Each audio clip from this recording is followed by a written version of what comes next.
Bienvenue dans l'actu. Au sommaire cette semaine, des cours d'alsacien au secours de la langue, première partie d'une série pour découvrir les secrets de l'œnologie. Et pour commencer, le recensement a débuté dans plusieurs communes de la région. Nous avons suivi un agent dans son travail.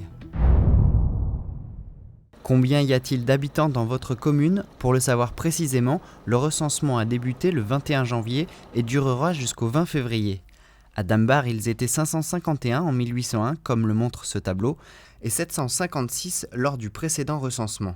En ce moment, Simone Becker et René Kaufmann sont en charge d'une moitié de village chacune, mais avant d'aller sur le terrain, elles ont été formées par un agent de l'INSEE, l'Institut de la statistique et des études économiques. Donc le but de la formation des agents recenseurs, c'est pas tant de leur apprendre à répondre aux questionnaires, c'est pas le but, c'est leur inculquer une méthode de contact avec les gens, d'une organisation de travail, parce qu'ils ont quand même pas mal de documents à manipuler. Les contraintes de temps sont importantes, le recensement ne dure que 4 semaines dans nos communes. En 4 semaines, les agents vont rencontrer beaucoup de monde avec à chaque fois la même démarche. Et je vais donc voir les gens, je sonne à leur porte et je leur demande le nombre de personnes se trouvant à la maison. Et je leur donne leur bulletin individuel et une feuille de logement. Bonjour. Bonjour madame. Je suis l'agent recenseur. Je voudrais vous apporter les feuilles pour le recensement. Il n'y a pas de souci, on va remplir tout ça. Oui. Vous êtes à combien ? On est à 4 de la famille. D'accord. 2 Donc, adultes, 2 enfants. d'accord. Je vous donne la feuille de logement. 1, 2, 3, 4. Voilà. Merci. J'inscris tout ça dans mon carnet. Vous êtes le numéro ? 11 rue du Stade. Je repasserai mardi matin à 9h. Mardi matin, il y a quelqu'un à la maison, il n'y a pas de souci. Les données recueillies serviront pour la commune à définir les besoins en équipement collectif. Elles permettent aussi de fixer le nombre de conseillers d'une municipalité. À Dambar, ils sont au nombre de 15. Pour l'INSEE, le bilan permet une étude plus détaillée de la population française, âge moyen, catégorie socio-professionnelle ou déplacement de population. Et les résultats restent des résultats généraux et statistiques, où on traite des tranches ou des catégories de population et jamais des individus. En effet, les mesures sont anonymes. Les résultats de cette enquête obligatoire seront connus en juillet. Tous les 5 ans, les communes de moins de 10 000 habitants sont recensées. Cette année, c'est le cas de Dambar, mais aussi de Niederbronn-les-Bains, Hofwiller, Rothbard et Zinswiller.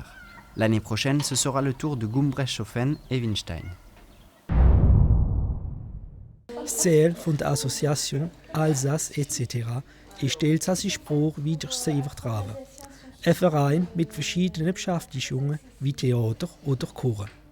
Eine verspielte Art, eine Sprache unserer der Schulbank zu lernen. Seit der Anfangsjahr hat der Unterricht für Erwachsene mit neuen Mitgliedern angefangen. Es sind jetzt schon 10 Jahre, als Dominik Schmidt Grundkenntnisse vom Elsässischen den Wieswinschen lehrt. Die Leute, die kommen, sind Leute, die zum Teil lernen wollen, aus Spass, donc Retraité. Aber wir haben auch andere, die in Entreprisen arbeiten, wie in Unternehmen arbeiten, wie noch Elsässisch im Büro geredet wird. Oder Infirmieren, wie mit älteren Leuten zusammenarbeiten, wie das Elsässische brauchen. Und dabei kommen sie her, für sich besser in ihre Arbeit zu integrieren. Und wie heißt du? Ich heiße Veronique. In der Gesellschaft braucht man manchmal das Elsässische im Alltäglichen. Aber trotzdem ist es am Aussterben.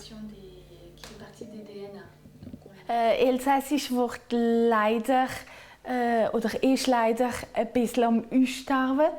Weil die Leute, die hier noch Elsässisch reden, sind Leute, die über 30 sind. Es sind Leute, die es auch nicht mehr den Kindern übertragen. Das heisst, hier ein Kind zu finden von 10 Jahren, die noch richtig gut Elsässisch kann, das ist orisch selten.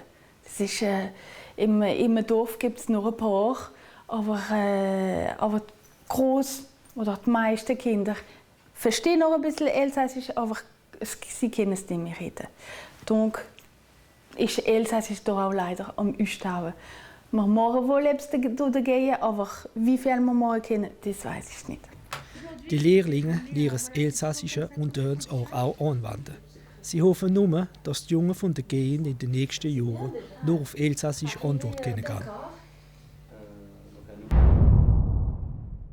Pilier de la gastronomie française, le monde du vin a ses codes, ses règles et ses secrets, garant d'un savoir-faire complexe et d'une tradition culturelle. TV3V vous propose une série de reportages à la découverte de cette boisson énigmatique et fascinante. Première étape sur notre route des vins, leur classification en appellations. On a un institut d'appellation d'origine contrôlée qui est l'INAO, qui est un grand institut de police qui quelque part régule et contrôle toutes nos appellations en France. Les appellations de vin en France sont une chose complexe, dirigée, protégée et influée. Parmi ces appellations, les appellations d'origine contrôlée, les appellations d'origine vin de qualité supérieure, les vins de pays, les vins de table et les vins des pays de l'Union européenne. Très facilement, on arrivera à comprendre qu'on a une identité qui devient de plus en plus floue au fil du déclassement, entre guillemets. Et nous, à l'origine, c'est de garder en mémoire que l'AOC est le LA, l'ABCD, le grand A, en fin de compte, des réalités d'identité en France. Ensuite, en dessous, nous avons des sous-classements, donc des gens qui aimeraient prétendre à arriver à une AOC. Quels sont donc les grands critères permettant à un vin d'accéder à une AOC ? Il faut avoir des sols d'une unité complète pour avoir et qu'on puisse dire que ça soit une appellation. Ce qui est important, c'est de savoir que si votre raisin est aussi heureux que dans un jardin, ça ne donnera pas du bon vin. Un raisin doit souffrir et doit donner le meilleur de soi-même parce que la vigne a du mal à pousser. Et c'est de là où elle créera une identité et un caractère. Et justement, la création d'une AOC, c'est de créer une appellation. Un vin, celui-ci, a telle et telle typicité. La mention supplémentaire qui va apporter un goût très prononcé, c'est les cépages. Les cépages, c'est la variété de raisin qu'on utilise.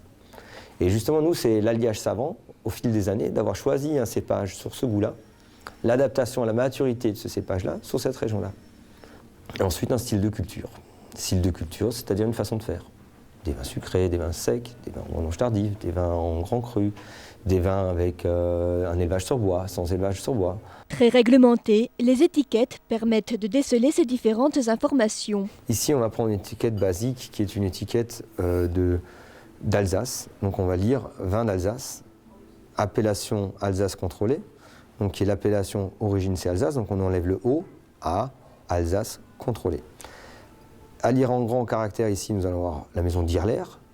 Et là, on va avoir Pinot, cépage Pinot Noir. Millésime 2006, ça c'est l'année de production. Mise en bouteille la propriété par viticulteur. À y regarder de plus près, on peut y lire d'autres mentions, par exemple les termes de château, grand cru ou cru classé. Ces mentions définies précisément par décret donnent des indications supplémentaires quant au terroir, à la qualité du raisin ou au mode de vinification.